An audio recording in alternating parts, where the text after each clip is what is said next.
Sir जय हिंद। Major general Rajan Kochar sir, जय हिंद। बहुत बहुत शुक्रिया समय देने के लिए। Thank you sir. जय Rajesh ji, thank you for inviting me for this programme. Thank you sir, शुक्रिया आपने समय दिया। दरअसल एक ऐसी खबर आई, एक ऐसी तस्वीर सामने आई जिसने थोड़ा सा मुझे अंदरूनी रूप से मानसिक तौर पे हिला के रख दिया। हो सकता है कि मेरे लिए नया हो, लेकिन जो देखा मैंने तो मुझे थोड़ा अजीब सा लगा। म्यांमार को लेकर नॉर्थ ईस्ट में एक मीटिंग होती है। उस मीटिंग में असम राइफल के आला अधिकारी, या कहें इंडियन आर्मी के आला अधिकारी, क्योंकि असम राइफल में इंडियन आर्मी के ही अधिकारी जाते हैं वो, और साथ में मंच पर आरएसएस के नेता और बीजेपी के कुछ नेता वो बैठकर सॉल्यूशंस निकाल रहे हैं कि किस प्रकार से म्यांमार से आ रही घुसपैठ को हमने रोकना है। सीएपीएफ का कोई होता, बीएसएफ का कोई होता, चीजें समझ में आती सर। लेकिन ये तस्वीर क्या बयां कर रही है सर? क्योंकि बहुत सारे ऐसे आर्टिकल आ चुके हैं कि इंडियन आर्मी का पॉलिटिकल यूज हो रहा है। कई ऐसे आर्टिकल हमने न्यूज़पेपर में पढ़े हैं, और कई कहते हैं कि अपॉलिटिकल आर्मी अब पॉलिटिकल होती जा रही है। सेकुलर आर्मी जो है उसके अंदर खास लोग जो हैं वो अपनी घुसपैठ करने की कोशिश में है। तो आप इसको कैसे, इस फोटो को देख रहे हैं, इस मीटिंग को देख रहे हैं सर? राजेश जी, आपने भेजा था वीडियो, मैंने इसको भी देखा है। पहले तो देखिए एक चीज, हम अपने जब फौज में अपनी यूनिफॉर्म में होते हैं तो इनवेरेबली हम कोई भी पॉलिटिकल मीटिंग्स में हम शिरकत नहीं करते हैं। ये एक रूल है ये फौज का, कि फौज हमेशा एक अपॉलिटिकल ऑर्गेनाइजेशन है। किसी भी एक पार्टी के साथ वो अपना जुड़ाव नहीं देखना चाहती, बिकॉज फिर क्या होगा कि दूसरे लोग कॉन्फिडेंस अपना लूज करते हैं फौज में, कि वो समझते हैं कि भाई अगर ये आरएसएस की मीटिंग हो रही है तो आरएसएस के साथ क्यों मीटिंग हो रही है, और ये कोई एजेंडा तो नहीं आरएसएस का जो ये आगे लेके जा रहा है। ये एक चीज, एक परसेप्शन मैं बोलता हूँ, इसको पब्लिक परसेप्शन बोलता हूँ। बेशक आप में कुछ भी वहाँ एंटी नेशनल आप डिस्कस नहीं कर रहे हैं, देश के भलाई के लिए डिस्कस कर रहे हैं। आप जो भी डिस्कस कर रहे होंगे कोई एक सोल्यूशन के लिए, एक थिंक टैंक, एक जैसे एक थिंक टैंक बैठता है तो वो काफी मुद्दों पे विचार करता है देखने के लिए कि हम इसका क्या एक सोल्यूशन लेके आए। बट ये एक पब्लिक मीटिंग के हैसियत से नहीं की जा सकती है। और आई थिंक इसका आईजी रैंक के एक ऑफिसर भी अटेंड वहाँ पे कर रहे थे, और डीजीपी असम राइफल शायद ज्वाइन नहीं किए अपने क्लोजिंग एड्रेस में, शायद उनको भी बुलाया गया था। तो ये चीज I think is not appropriate, मैं ये मानता हूँ। बिकॉज देखिए, आप जो भी अपना करना चाहते हैं, आप एक पॉलिटिकल पार्टी है, आप एक पॉलिटिकल मंच पे कीजिए। और मैं आपको एक छोटा सा एग्जांपल देता हूँ। मैं एक ब्रिगेडियर था, इसको भोपाल में मुझे एक फंक्शन में बुलाया। वहाँ पे जो बीजेपी की एमपी थी मीनाक्षी लेखी, वो भी उस फंक्शन में थी और डायस पे मेरे साथ ही थी। तो जब मैं इसको डायस पे आया, उनके साथ बैठा, तो मैंने मीनाक्षी जी को एक चीज बोली। अच्छा मीनाक्षी जी, आप एक पॉलिटिकल पार्टी से हैं, मैं इसको आर्मी से हूँ, मुझे भी बुलाया इस मंच पे। इसका एजेंडा है ऑन नेशन बिल्डिंग। तो आप मैं आपसे गुजारिश करूंगा कि आप इसमें कोई भी पॉलिटिकल स्टेटमेंट मत दीजिएगा।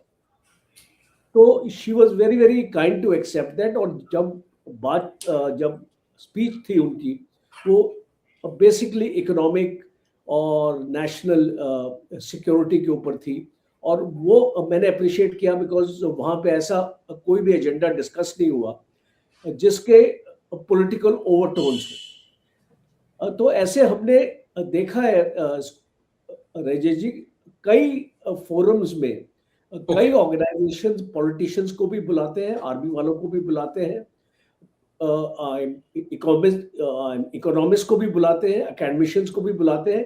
But agree. बेसिकली वहां पे पॉलिटिक्स डिस्कस नहीं होती है या इस तरीके की चीजें नहीं डिस्कस होती। तो अब और अगर मैं इस संदर्भ में बात करूं, ये जो आपका स्पेसिफिक फंक्शन है कि यहाँ पे आप क्या डिस्कस कर रहे थे जी। आप इसको, यहाँ पे आई थिंक एक क्रिश्चियनिटी का एक मुद्दा आया था सामने कि इस मणिपुर में क्रिश्चियनिटी को वो बढ़ावा दिया जा रहा है और कन्वर्जन्स हो रही हैं और ये एग्री। इस तरीके से मणिपुर की प्रॉब्लम और बढ़ सकती है। शायद एक मुद्दा क्रिश्चियनिटी के ऊपर था, बट कंसिडरिंग, देखिए मैंने तो आपको भोपाल के एग्जांपल दिया, कंसिडरिंग द पॉलिटिकल क्लाइमेट, एक मणिपुर में जो एक पॉलिटिकल क्लाइमेट अभी चल रही है, जिस हिसाब से अनरेस्ट हो रहा है,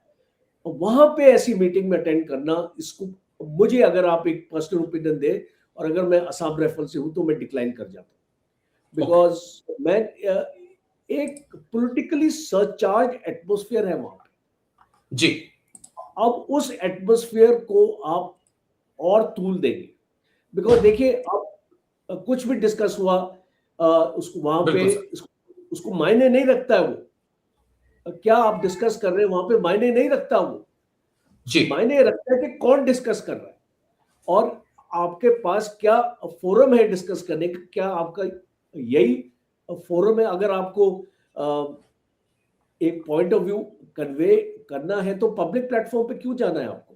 एग्री सर। आप एक अपॉइंटमेंट लीजिए, आप डीजी असम राइफल से मिलिए, आप कोई भी पॉलिटिकल पार्टी के हो सकते हैं, आपकी जो इनविटेशन है डीजी असम राइफल मना नहीं करेंगे, आप उनके साथ उनके ऑफिस में जाके डिस्कस कीजिए क्या आपको आपको कन्वे करना है, क्या आपको मीटिंग करनी है, किस तरीके से आप समझते हैं इस प्रॉब्लम को रिजॉल्व कर सकते हैं और किस तरीके से आप एक असम राइफल्स का रोल विजुलाइज कर रहे हैं इसमें। तो ये एक पॉलिटिकल डिस्कोर्स की तरफ नहीं जाना चाहिए था। और उसको वहां पे देखिए एक चीफ मिनिस्टर है, एक प्रॉपर गवर्नमेंट अवेलेबल है वहां, एग्री। तो आप एक ये उस फोरम को आप क्यों नहीं इस्तेमाल करते हो।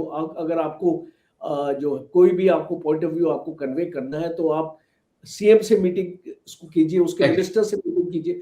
तो ये इसको मैं सम अप इसलिए करना चाहता हूँ, यहाँ पर जब एक पॉलिटिकली सर्चार्ज एटमॉस्फेयर एक स्टेट में है, जी। हमको ऐसी कोई भी हरकत नहीं करनी चाहिए वहां पे जिससे मामला बिगड़े। और इससे क्या होगा, अभी देखिए, अभी आप इस मेथीज इसमें आप आपके उत्तर जाएंगे और आपको एडवर्स स्टेटमेंट्स मिलेंगी। नागा, अब देखिए, अब नागा प्रॉब्लम भी इसमें शामिल हो चुकी है, बिकॉज गवर्नमेंट ने 3 साल हो गए, आई थिंक मई 2023 में ये मामला स्टार्ट हुआ था, जब वो हाई कोर्ट की जजमेंट के बाद। तो 3 साल से ऊपर हो गए हैं, 3000 मौतें हो चुकी हैं, 70,000 लोग आपके डिस्प्लेस हो चुके हैं। अब पूरी अर्थव्यवस्था उसको वहां की और पूरे एजुकेशन इंस्टीट्यूशंस बंद है या नॉर्मल नहीं है, और आपकी जो मूवमेंट है लोगों की वो भी नॉर्मल नहीं है। तो क्या 3 साल लगते हैं गवर्नमेंट को इसको रिजॉल्व करने के लिए, और आप एक गवर्नमेंट को जिसने बहुत ही एक गलत तरीके से सिचुएशन को हैंडल किया, वो कि फिर आपने गवर्नमेंट को अलग किया और आप गवर्नेंस रूल लेके आए और 1 साल से ऊपर आपका गवर्नेंस रूल हुआ, फिर आप उसी गवर्नमेंट को वापस ले आए, बिकॉज आप जानते थे कि ये अभी नेक्स्ट इलेक्शंस में टाइम है और इसको जब तक अगर आप वेट करते तो शायद आपके लिए मुश्किल हो जाता। तो यहाँ पे एक पॉलिटिकल गेन के लिए आप काम कर रहे हैं, which I don't think is correct. ये मुद्दे को आपको नेशनल सिक्योरिटी के पर्सपेक्टिव से देखना पड़ेगा, और अगर आप सोचते हैं कि मिलिट्री इसका सोल्यूशन है, इसका सोल्यूशन मिलिट्री नहीं है, इसका एक पॉलिटिकल सोल्यूशन है, उसके ऊपर आपको डिस्कस करने की जरूरत है। जी, बस सर